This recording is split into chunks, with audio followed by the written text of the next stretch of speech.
The envelope was thin, cream-colored, and addressed to me in a handwriting I didn't recognize, but the return address made my chest tighten before I even opened it. It came from the county courthouse. That was the moment I realized my daughter hadn't just stopped speaking to me. She had decided to erase me. The kettle had been screaming on the stove for a full minute before I noticed.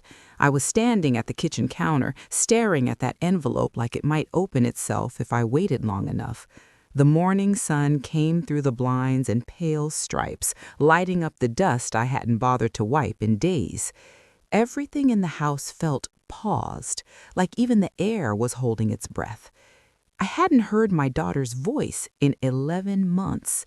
No calls, no texts, no birthdays, no holidays.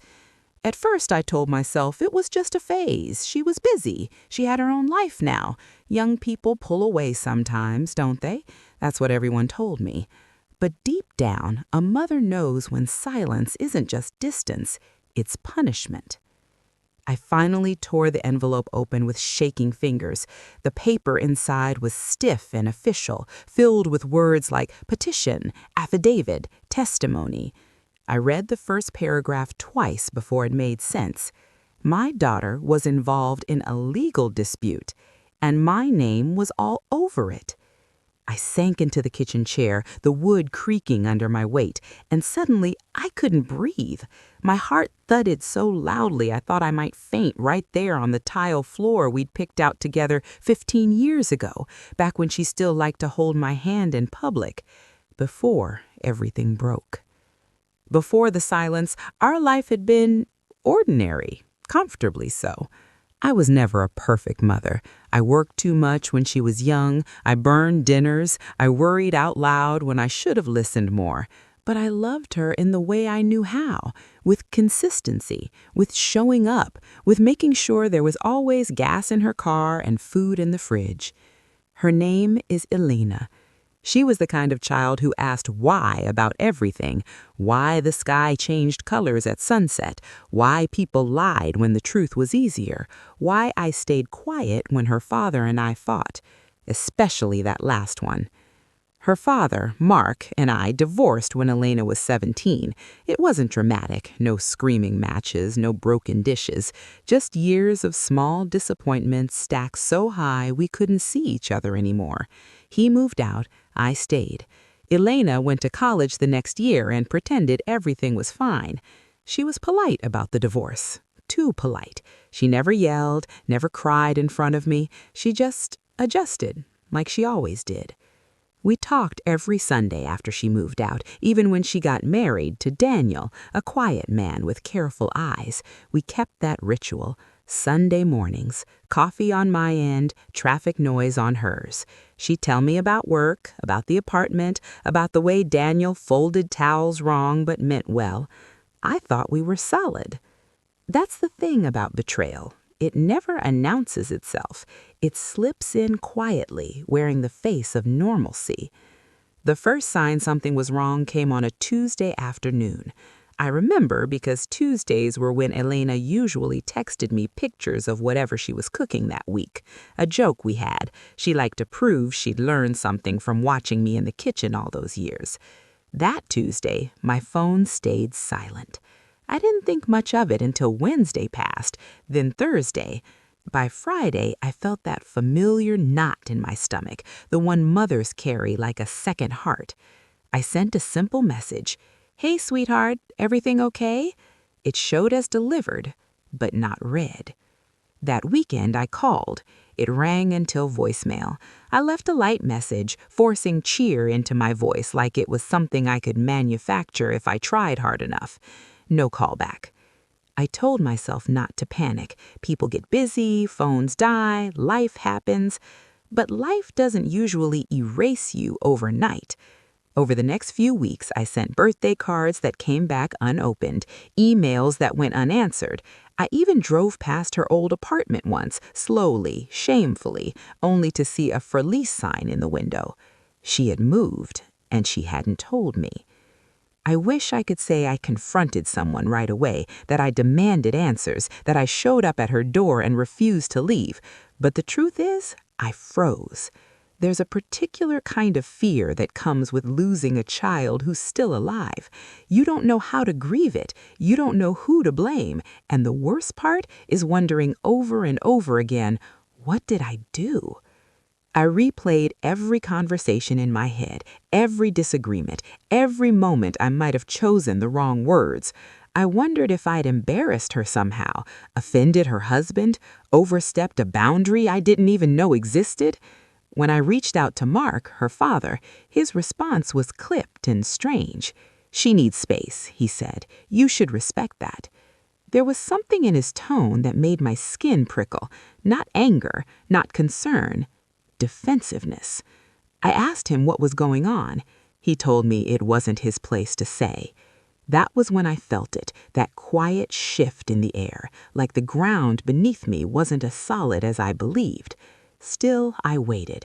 I kept my dignity. I told myself she'd come back when she was ready. Months passed. Holidays came and went. I set the table for one and pretended the empty chair ached. I bought gifts I never mailed. I rehearsed apologies I didn't understand. And then, on a quiet Tuesday morning, the court letter arrived. I read further. My daughter had signed a statement about me.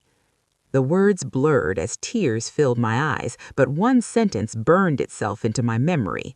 "Due to my mother's history of manipulation and financial misconduct, I am seeking legal protection." Manipulation? Misconduct? I pressed my mouth to keep from crying out loud, because I had no idea what she was talking about. And that was when I realized someone had been telling her a story about me. A story I didn't recognize. A story that cost me my daughter. I read that sentence again and again, hoping it would change if I stared long enough. Manipulation. Financial misconduct. They sounded like words pulled from a stranger's life, not mine.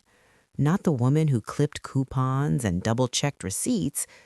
Not the mother who still had Elena's kindergarten drawings folded in a shoebox under her bed. My hands trembled as I turned the page.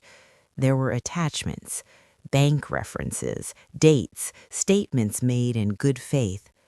Someone had taken time to build this case. Someone had fed her details, half-truths dressed up like facts. I wasn't just being accused. I was being rewritten. I called Elena immediately. I didn't think. I just dialed, my heart pounding so hard it hurt my ears. Straight to voicemail. "Elena," I said, my voice breaking before I could stop it, "please, I got a letter today. I don't understand. If I've done something wrong, tell me. I need to hear it from you." I hung up and stared at my phone like it might explode. It didn't. The rest of the day passed in fragments. I remember standing in the shower and not feeling the water, burning toast, the tick of the clock on the wall growing louder by the hour. Every familiar sound felt invasive, like the house was too alive while my world was falling apart. That night, I pulled out every financial record I had. Bank statements, old emails, shared expenses from when Elena was in college, rent I'd helped with, a car payment I'd co-signed on, money I'd sent when she was struggling. There was nothing hidden, nothing missing, unless someone had told her otherwise. The next morning, I drove to Mark's house. I hadn't been there in years. It was smaller than I remembered, with peeling paint along the porch railing and weeds choking the flower beds Elena used to help me tend when she was little. I sat in my car for a moment, gathering myself, then knocked. Mark opened the door halfway. "What do you want?" he asked, not unkindly, but not warmly either. I held up the court letter. "This," I said. "I want to know why my daughter thinks I'm some kind of criminal." His jaw tightened. He glanced behind him, then stepped outside and closed the door. "She's protecting herself." "From what?" My voice cracked. From me? Mark crossed his arms. A familiar posture, defensive, closed. You've always had control issues, he said quietly. Elena sees that now. I stared at him. What are you talking about? He sighed like he was tired of explaining something obvious. The money you sent her, the way you involved yourself in her finances, she didn't realize how inappropriate it was until someone pointed it out. Someone. That word landed heavy. Who? I asked. He didn't answer right away. Who, Mark? I pressed. His eyes flicked away. Daniel's parents have been helpful. They helped her understand things from a healthier perspective. Daniel's parents. I felt my stomach drop. They think I stole from her? I asked. He hesitated. That was all the answer I needed.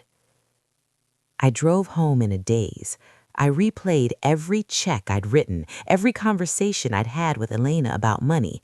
I'd never forced anything.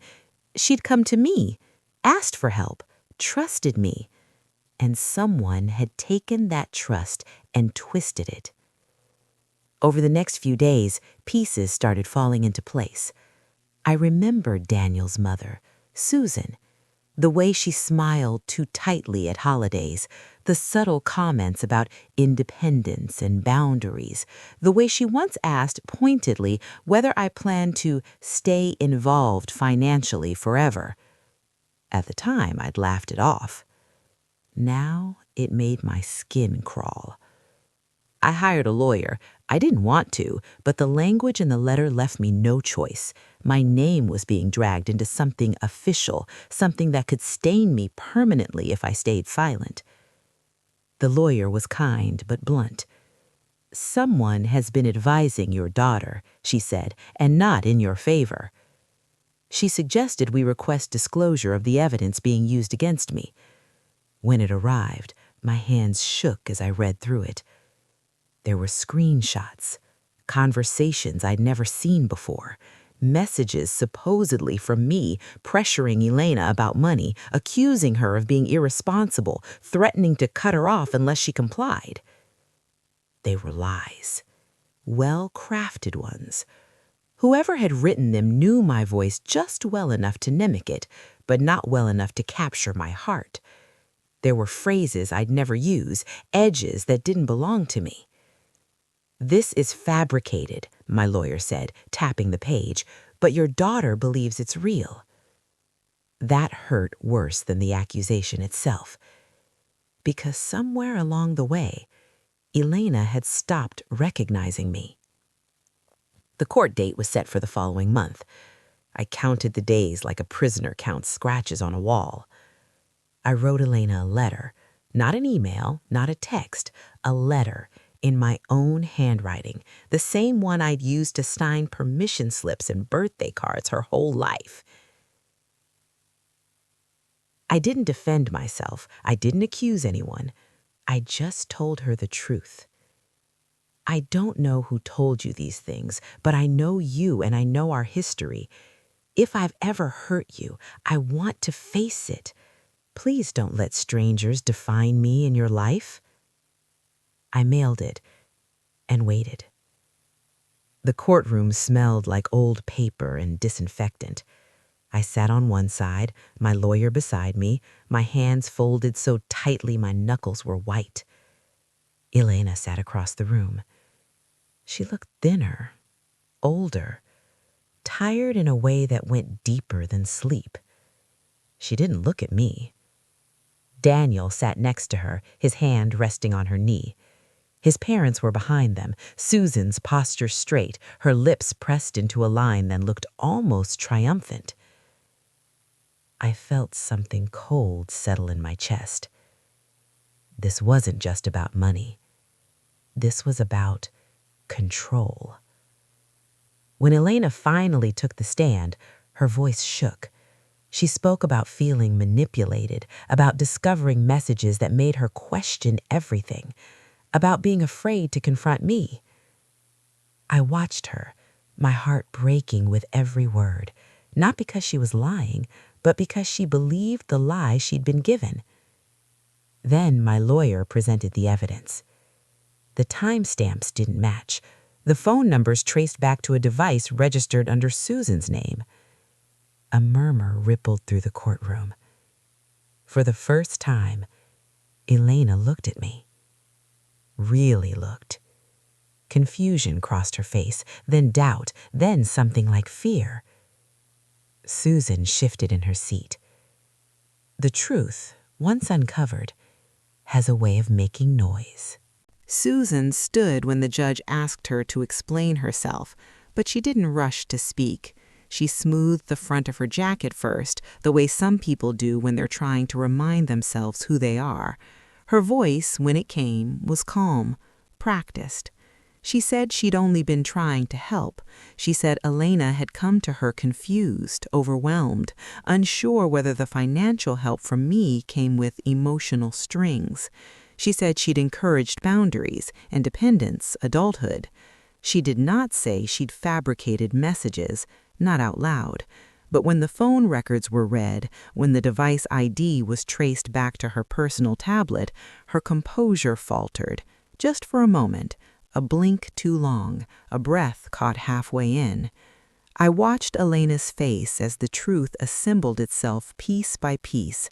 First, disbelief, then realization, and finally hurt so deep it looked like pain. The judge ruled swiftly. The petition was dismissed. The allegations were formally withdrawn. Susan was warned about the seriousness of falsifying evidence and interfering in family relationships. But the gavel didn't sound like justice to me. It sounded like an ending that had come too late. Elena didn't approach me after the hearing. She stood in the hallway, arms wrapped around herself, while Daniel argued quietly with his parents near the exit. Susan was crying now, real tears or not, I couldn't tell. Mark hovered near the door, looking lost. I waited. I didn't want to chase my daughter down like a stranger. I needed her to come to me when she was ready. After a few minutes, she did. She stopped a few feet away, close enough for me to see the dark circles under her eyes, the nervous way she twisted her wedding ring. "I didn't know," she said. It wasn't an apology, not yet. "I know," I replied softly. She swallowed. "I really believed it. The messages, they sounded like you. They showed me bank things I didn't understand. Everyone kept saying I'd been manipulated for years and I just—" Her voice broke. "I thought I was finally seeing clearly." I wanted to pull her into my arms, to tell her none of this was her fault. But there was still something between us. Trust doesn't come back all at once. It comes in careful inches. "I wish you'd asked me," I said gently. She nodded. Tears slipped down her cheeks. "I was scared of what you'd say." That was the moment I understood something painful and important. My daughter hadn't walked away because she hated me. She walked away because someone convinced her I was dangerous. The weeks after the court case were strange and quiet. Elena didn't come home right away. She said she needed time, space. I told her I understood. I didn't tell her how empty the house felt when I hung up the phone, how I still caught myself reaching for my phone on Sundays, how forgiveness, even when offered, doesn't erase loneliness overnight. Mark called once. He apologized in that careful, distant way people do when they're sorry but also afraid of blame. He said he should have asked questions sooner, that he trusted his parents too much. I thanked him for calling. I didn't tell him how much it hurt that he hadn't protected her from them. Susan didn't reach out, neither did Mark. The silence from them felt different, less like loss, more like relief. I focused on small things, routine things. I replanted the garden, fixed the leaky faucet, started going on evening walks again, breathing in the smell of cut grass and warm pavement. Healing, I learned, is quiet work. The first time Elena came over, it was raining. She stood on my porch, her hair damp, her eyes uncertain. She looked like she did when she was little and unsure whether she was in trouble. I opened the door and stepped aside without a word. She walked in slowly, like the house might reject her. Her eyes moved over the familiar furniture, the framed photos, the chipped mug I still used every morning. "You kept everything the same," she said softly. I nodded. "This has always been your home." She sat at the kitchen table, the same one where I'd opened that court letter months before. I made tea. We listened to the kettle scream. Neither of us rushed to fill the silence. "I'm so ashamed. I didn't just believe them. I cut you off." I sat across from her. "You were trying to protect yourself." She shook her head. "I should have protected you, too." That was the first apology. It didn't fix everything, but it mattered. Rebuilding our relationship was slow, sometimes awkward, sometimes painful. There were moments when she'd flinch at a suggestion and I'd pull back instinctively, moments when I'd hesitate before offering help, afraid it might sound like control. We talked about those moments, carefully, honestly. She told me how Susan framed everything as concern, how the lies came wrapped in language about empowerment and independence, how easy it was to believe when everyone around her repeated the same story. "They made me feel like I was weak for trusting you," she said one afternoon, her voice barely above a whisper. I reached across the table and took her hand. "Trust isn't weakness, it's how we survive." She squeezed my fingers, and I felt something ease inside me. Months later, Elena made a decision. She and Daniel moved away from their parents. Not far, just enough to breathe. He went to therapy, so did she. She invited me to one of those sessions. I sat on a soft couch in a neutral room and listened as my daughter spoke about fear, about identity, about how easy it is to lose your footing when the people you rely on rewrite your story. The therapist asked me how it felt to be cut off. I took a deep breath. "It felt like being erased, but I'm still here." Elena cried then, the deep, shaking kind. I held her like she did when she was small, and for the first time in a long while, it felt natural again. Some nights I still think about how close we came to losing each other permanently. All it took was a lie, a well-placed seed of doubt, a little patience on the wrong person's part. If the court letter hadn't arrived, I might still be waiting, still blaming myself, still wondering what I'd done wrong. The truth didn't just save my reputation, it saved our relationship, and it taught me something I'll never forget. Sometimes the most dangerous betrayals don't come from enemies, they come from people who smile while they do it. After the court case, life began a slow, quiet rhythm again, but the echoes of the months we'd lost lingered everywhere. I learned to notice them in small ways. The way Elena's laugh no longer faltered when she answered the phone. The way she lingered at the kitchen counter just to make coffee with me, even when she could have rushed out to work. It wasn't dramatic. There were no sweeping gestures of forgiveness or cinematic I love yous. It was gentle, almost imperceptible. But for me, each small step felt monumental. We started with meals together again. I set the table with mismatched plates because she loved the colorful ones, the ones with tiny chips in the corners that reminded her of childhood.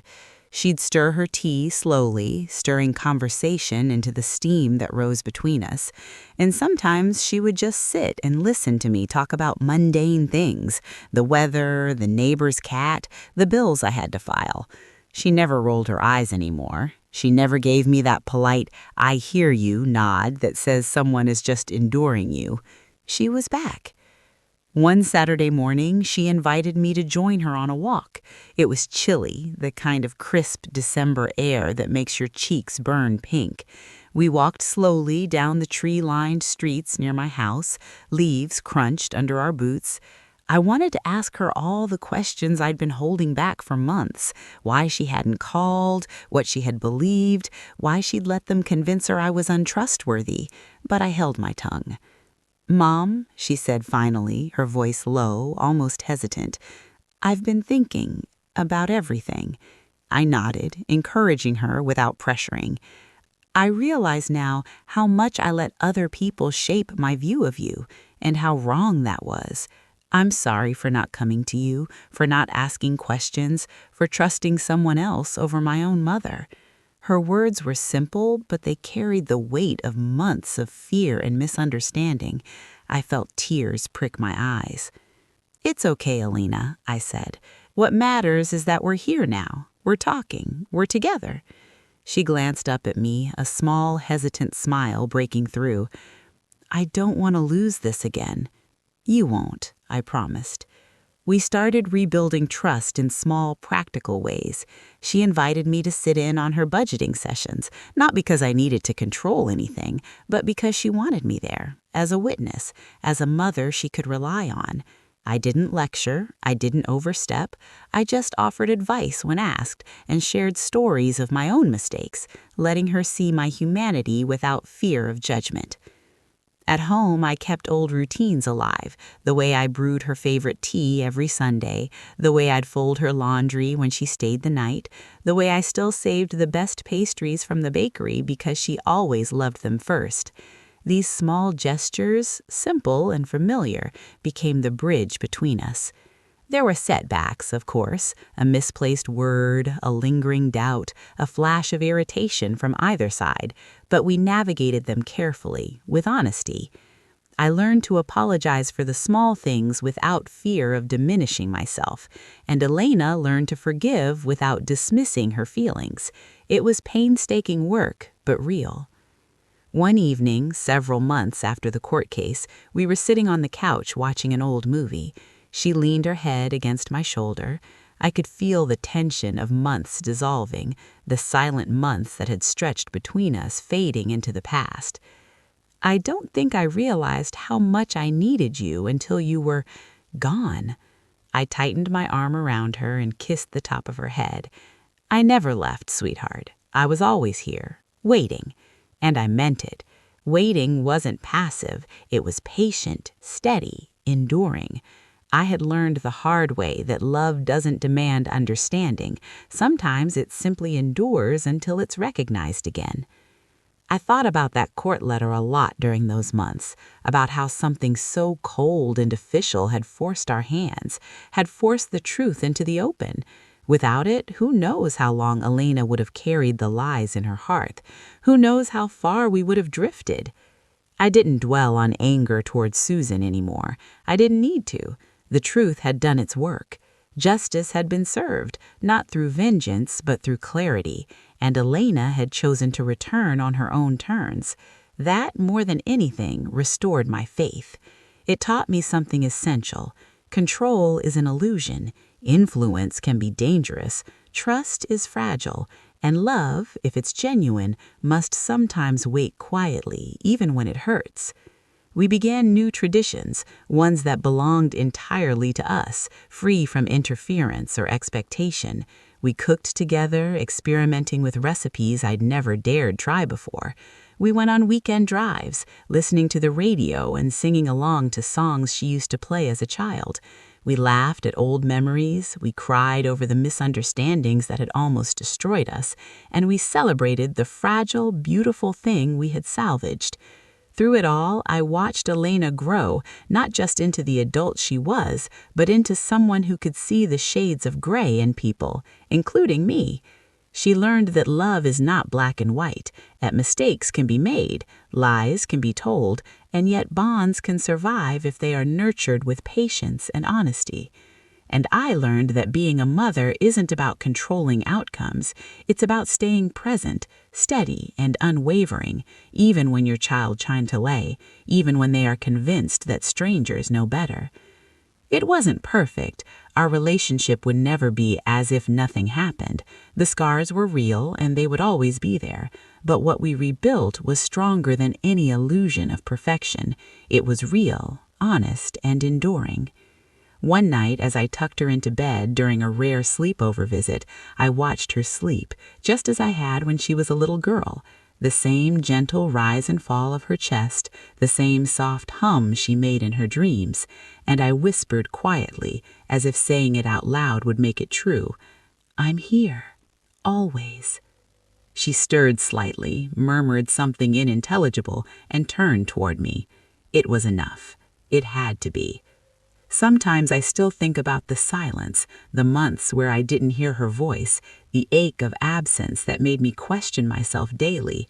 But I also think about the letter, the courtroom, the evidence that brought us back together, and I realize that even through the fear and heartbreak, love can survive manipulation, lies, and misunderstandings. Even when you are nearly erased, the truth has a way of returning. And sometimes the most important letters are the ones that remind us that we are still seen, still loved, still wanted. After that first tentative reunion, our lives began to settle into a rhythm that felt familiar yet new.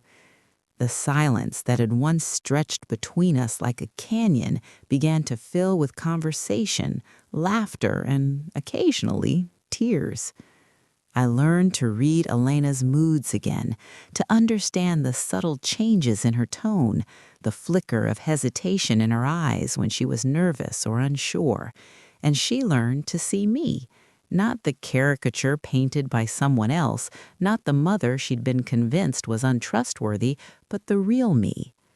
We spent afternoons baking together, as we used to when she was a child. Flour dusted the countertops and our hands, and the warmth of the oven seemed to chase away the lingering chill of our estrangement. I told her stories about her childhood, funny mishaps, moments of pride, small victories she had forgotten. She laughed more easily now, the sound unburdened like it hadn't been in months. Sometimes I would watch her quietly, marveling at the resilience of a young woman who had been deceived and yet had returned with an open heart. It was humbling, and it reminded me that trust, once broken, takes time to rebuild, but it is possible if both hearts are willing. One afternoon, Elena invited me for a drive. It had snowed overnight, and the world outside was quiet and white, muffled by the soft layer covering the streets. She drove carefully, the heat from the car warm against my hands as I wrapped them around a mug of tea she had brewed for both of us. "I've been thinking about everything," she said, her voice soft, reflective. "I've learned a lot in the last year, about myself, about trust, and about how easy it is to let someone else decide your reality." I nodded. "And what do you want now?" She looked out the window, watching the snow swirl against the glass. "I want us to be a family again, but this time with honesty. No lies, no interference, just us." I felt a lump in my throat, and for a moment I struggled to find words. Then I smiled. "That's all I've ever wanted, Elena, just honesty, and to be here for you." She turned to me, eyes glistening. "I missed this. I missed you." "I missed you too, sweetheart," I whispered. Rebuilding our bond wasn't a straight line. There were moments of tension, small arguments that reminded us of the fragility of trust. I learned to step back when necessary, to give her space while staying present. She learned to voice her concerns without retreating into anger or fear. And slowly, over time, our relationship strengthened. We began planning small family traditions that belonged to us alone. Sunday walks, shared cooking sessions, and movie nights became sacred. The small, ordinary moments, the way she poured tea, the way I folded laundry, the way we shared jokes only we understood, became the glue holding us together. And in the quiet evenings, when the world felt far away, we would sit together and talk about the past, about the misunderstandings, the lies, and the manipulations, about how easily trust can be fractured, and yet how love can survive if nurtured with patience and care. Elena also began to set boundaries with Daniel's parents. She spoke to them honestly about what had happened, about how their actions had nearly destroyed her relationship with me. It wasn't easy. There were tears, arguments, and awkward silences, but it was necessary, and through it, she reclaimed her autonomy while repairing the bond with her mother. One day, she said to me, "Mom, I want you to know something. You never gave up on me, even when I turned away. You didn't chase me, you didn't yell, you stayed, and I see that now. I understand now." Her words were simple, but the weight of them filled me with something I hadn't felt in months: relief, gratitude, and an overwhelming love that had survived the storm. We also found ways to make new memories, ones that didn't carry the weight of betrayal. We traveled to small towns nearby, wandered through markets, and cooked meals inspired by old recipes she remembered from childhood. We talked about her life, her work, her dreams, and I listened without judgment, without overstepping. Sometimes I caught myself thinking about the months of silence, the cold distance that had separated us, and I realized that the pain, as sharp as it had taught us something invaluable, that love can endure even when tested by lies and manipulation, that relationships, once fractured, can heal if given the chance. As the year came to a close, I found myself reflecting on everything we had been through: the court case, the lies, the months of silence, and the slow, careful rebuilding. I realized our relationship had emerged stronger because it had been tested, because we had faced the worst of misunderstandings, deception, and fear, and chosen to stay. Elena and I didn't just survive the estrangement, we grew from it. We learned to communicate more deeply, to trust more deliberately, and to value each moment together. And I learned the most important lesson of all, that being a mother isn't about control or perfection. It's about presence. It's about patience. It's about waiting quietly, even when it hurts, for your child to find their way back to you. We ended the year quietly, sitting in the living room, sipping tea, listening to the rain patter against the windows. Elena leaned back in her chair, a small smile on her lips. "I'm glad we made it," she said. "So am I replied, reaching across the table to hold her hand. And in that moment, I felt a profound peace. The silence that had once threatened to tear us apart had been replaced with understanding. The fear of losing her forever had been replaced with hope. And the love that had always been there, steady, patient, unwavering, had finally been recognized again. The following months were a delicate balance between caution and freedom. Elena and I had both been burned by misunderstanding, and so we approached each interaction with care. Yet, even with all the care in the world, the moments of joy began to outweigh the fear. It was a Saturday morning when the first real sign that our bond had healed arrived. I was in the kitchen, making breakfast, the smell of sizzling bacon filling the house. Elena came in, rubbing her eyes, her hair a messy halo around her face, and sat at the counter. "Do you want eggs with that?" I asked, keeping my tone casual. "Yeah, and a little of your coffee, Mom, the strong stuff," she said. And for the first time in months, there was no hesitation, no wall, just the ease of our old routines. We ate in comfortable silence, broken only by small talk about the weather, work, and trivial neighborhood gossip. But the simplicity of it felt like a triumph. After all the months of fear and manipulation, to have this ordinary moment felt like a victory. Later that day, we decided to tackle the old family photo albums. We pulled them from the shelves, dust motes floating in the sunlit room, as Elena flipped through pages with a mixture of nostalgia and curiosity. "Look at this one," she said, holding up a photo of us at the beach. My hair was messy, sand clinging to my arms. She was laughing so hard her mouth was wide open, eyes squinting against the sun. "I remember that day," I said. You wouldn't get out of the water because it was too cold, but you stayed until sunset anyway." She laughed, a light, genuine sound that made my chest ache with relief. "I was stubborn even then," she said. "And yes, some things never change," I replied with a smile. It was in those quiet, shared memories that we began to reconstruct trust, not with words or promises, but with the tangible proof of years spent together. We also began having long conversations about the court case and what had really happened. I wanted her to understand without being defensive, to see the story in its entirety. "Alina," I said one evening, sitting on the couch while rain streaked the windows, "I need you to know that I never, ever tried to manipulate you. Every penny I gave you, every piece of advice I offered, it came from love, not control.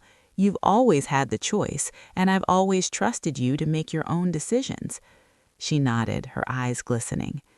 "I know that now. I see it. But it's hard to shake off what I was told. I felt cornered, like I had to defend myself from you when all I needed was to hear the truth." I reached out and took her hand. "And now you have it. Always. Nothing else matters except that you know the truth and we can rebuild from here." Slowly, she began to let me back into her life fully. She shared her fears, her frustrations, and even small grievances from the past that had been buried under layers of misunderstanding. We also began talking about Daniel's family, about boundaries and how to navigate relationships that were not always supportive. Elena learned to assert herself in ways she hadn't before, and I learned to let her, even when my instinct was to step in and protect. The dynamic between us changed.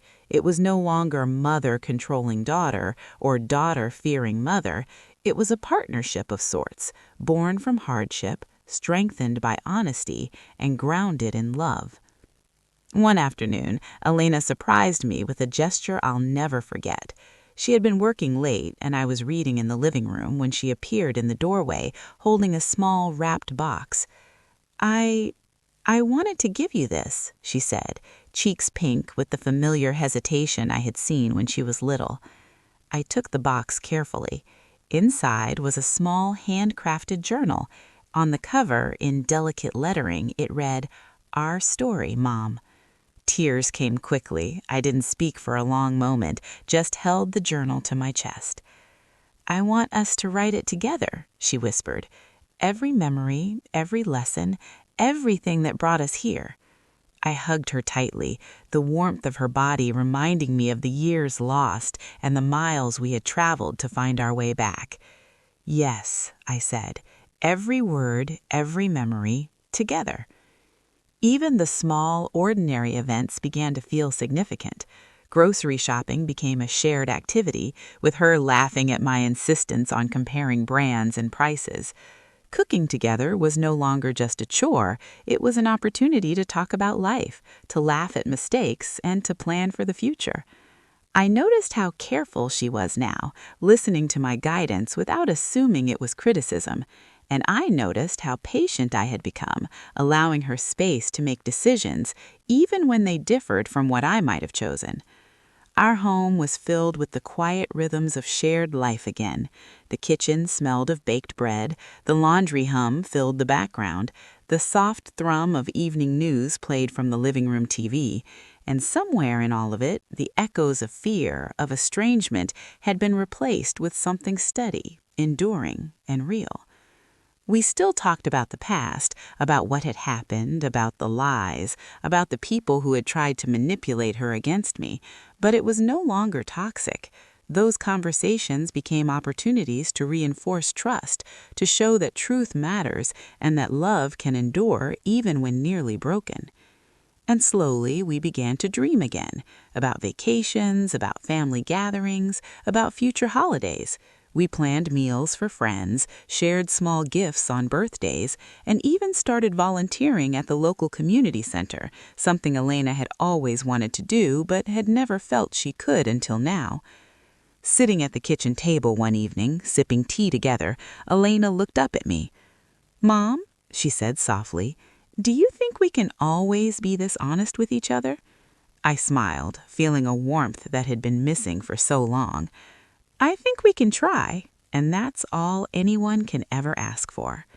She leaned back, a small, contented smile on her face, and for the first time in over a year, I felt the quiet certainty that love, true, patient, enduring love, can survive even the darkest chapters.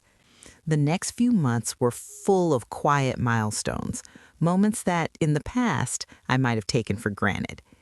Elena and I had established a rhythm again, one that balanced closeness with respect, presence with independence. One Saturday morning, she woke me with a knock on the bedroom door. "Mom, coffee's ready, and I made pancakes," she said, her voice tinged with pride. I laughed softly.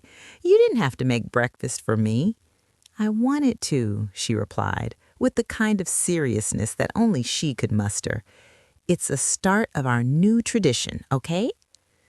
We ate together, the smell of syrup and warm batter filling the house. She recounted her week, the small victories and minor setbacks, while I listened, offering encouragement and occasionally teasing her gently. There was no tension, no guardedness, just a mother and daughter finding their way back to each other. A week later, she called me unexpectedly.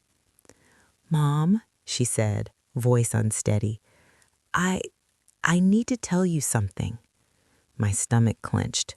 I had learned to brace myself for the unexpected since the court case. "What is it, sweetheart?" I asked, keeping my voice calm. There was a long pause. Then she said, "I saw Susan yesterday, and she tried to justify everything she did." I felt my chest tighten. Anger, frustration, and protective instinct all surge at once. "And?" I prompted gently. I told her that she was wrong," Elena said firmly, the strength in her voice catching me by surprise. "I told her that I know the truth now, that my mother never manipulated me, that she's been my guide, my support, my home." I felt tears prick my eyes. The journey we had walked together was paying off. Elena had reclaimed her voice. She had reclaimed her story. "You said it," I whispered, my hand finding hers. "That's all that matters." That night, we sat together in the living room, recounting the ordeal and what it had taught us. The rain tapped softly against the windows, a quiet, steady rhythm that matched the pace of our conversation. "I can't believe how easily I believed lies," she said. "I don't think I fully appreciated how easy it is to manipulate someone when they're afraid to confront the truth." "It's hard," I admitted, "and it's not your fault. You were being guided by people you trusted. That's why patience and clarity are so important, and that's why honesty matters so much." We spoke for hours that night, sharing emotions we hadn't voiced before. Regret, fear, love, hope, forgiveness. Each word, each confession felt like a stitch mending the fabric of our relationship. A few days later, we decided to host a small family gathering, not for Susan or Daniel's parents, those bridges were burned, but for close friends and neighbors who had watched us struggle and wanted to celebrate our reunion. The house smelled of roasting chicken and cinnamon. Laughter bounced off the walls, and for the first time in months, the living room felt full, warm, and alive. Elena moved among the guests with ease, confident, open, radiant. She paused often to include me in conversations, to share memories, to make sure I felt seen. Later, as the evening wound down, she came to the kitchen where I was cleaning up. "Mom," she said softly, "thank you for waiting. Thank you for not giving up on me." I took her hands in mine. "Sweetheart, I never left, and I never will." Her smile, quiet but full of emotion, felt like closure, not just for the past year, but for the months of silence, the court case, and the pain we had endured. Over time, Elena became more open about what she had learned. She wrote in the journal we had started together, chronicling memories, lessons, and reflections. I added my own entries, and we would read them aloud to each other, laughing at some memories, crying at others. It was in these small rituals, the shared writing, the gentle conversation, and the ordinary domestic moments, that the trust we had nearly lost became stronger than it had ever been. We also talked about boundaries, about how to protect ourselves from manipulation in the future. Elena learned to identify subtle influences that could distort perception. I learned to respect her independence without stepping back too far. Together, we created a new dynamic, one built on transparency, communication, and mutual respect. One afternoon, as we were reorganizing the kitchen cupboards, she paused and looked at me. "Mom," she said thoughtfully, "I've realized something. I almost let someone else write our story for us. I almost let lies define how I see you, how I see myself, and I almost walked away permanently." I felt a chill run through me at her words. I remembered the court letter, the months of silence, the feeling of being erased from her life. "But we didn't," I said softly, holding her gaze. "We came back, together, and we'll keep coming back, no matter what."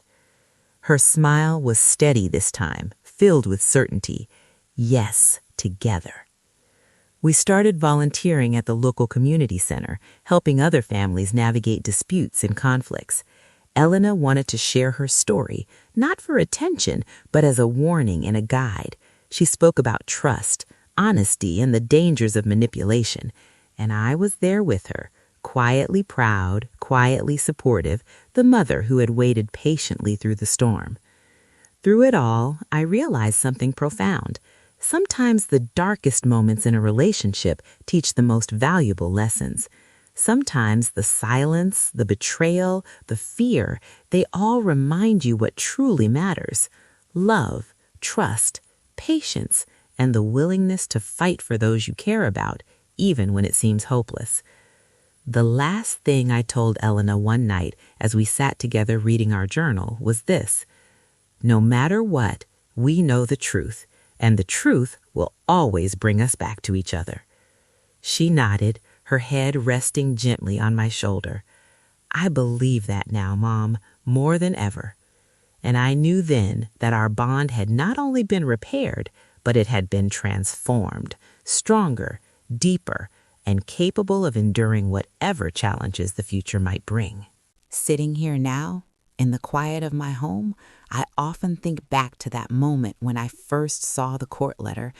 I remember the confusion, the shock, the ache of silence from the daughter I thought I had lost forever.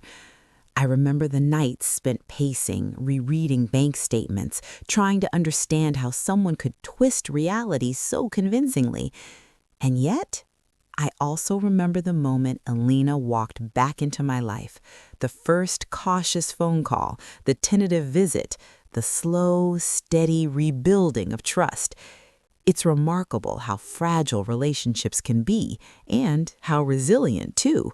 One lie, one manipulation can break a bond that took decades to form, but honesty, patience, and unwavering love can restore it, sometimes in ways even stronger than before. I want to share something I learned in this journey, something I hope every parent, child, or loved one can take to heart. Trust is not just about believing someone will act in your best interest. It's about creating space for truth, for dialogue, and for mistakes without fear of losing the other person forever. I could have chased Elena. I could have begged, yelled, or demanded explanations, but I didn't. I waited. I stayed present in subtle ways, and when the truth arrived, I was ready to receive her, to listen without judgment, and to rebuild with patience. It wasn't easy. Some days the silence felt unbearable. Some days I questioned whether she would ever come back. But in the end, love doesn't require certainty. It requires endurance.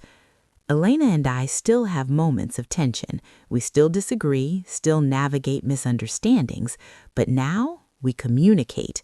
Now we approach challenges together instead of letting them drive a wedge between us. We've learned that betrayal doesn't have to define a relationship. Lies can be exposed, truths can heal, and even fractured bonds can grow stronger when nurtured with care. And yes, sometimes the people who manipulate or interfere will try to regain influence, but the lessons of the past, the lessons of patience, clarity, and honesty, equip us to protect our relationships and our hearts. If there's one thing I want you, the viewer, to take from my story, it's this. Relationships are living things. They need attention, understanding, and forgiveness, and sometimes they need time. Time to heal, time to reflect, time for truth to surface. If you are experiencing estrangement with someone you love, be it a parent, a child, or a sibling, remember that silence doesn't always mean the end. Sometimes it's the space needed for reflection. Sometimes it's the gap where misunderstandings live until the truth brings clarity. And when the truth comes, be ready to listen. Be ready to forgive. Be ready to rebuild step by step with patience and love. I also want to ask you, my viewers, to reflect. How far would you go to protect someone you love from lies and manipulation? How patient could you be if the person you care about is convinced they no longer know or trust you? Life doesn't always give us dramatic reunions. Most of the time, healing happens quietly, in small gestures, a phone call returned, a shared cup of tea, a conversation about old memories. And these small moments, stitched together, can repair what seemed lost forever. Elena and I continue to build our life together. We laugh again. We cook together. We share dreams and fears and memories. And the journal we started remains a testament to our journey, a reminder of the darkness we endured, the lies we survived, and the trust we rebuilt. If you are watching this and feeling the weight of silence or estrangement in your own life, I want you to know something. It's never too late for reconciliation. Sometimes all it takes is honesty, courage, and the willingness to wait, not with anger, but with love. So, as I close this story, I leave you with this thought. Cherish the people who love you, even when distance or misunderstanding creeps in. Believe in the power of truth, even when it feels like lies are stronger. And never underestimate the resilience of a heart that chooses to return to love, no matter how far it was led astray.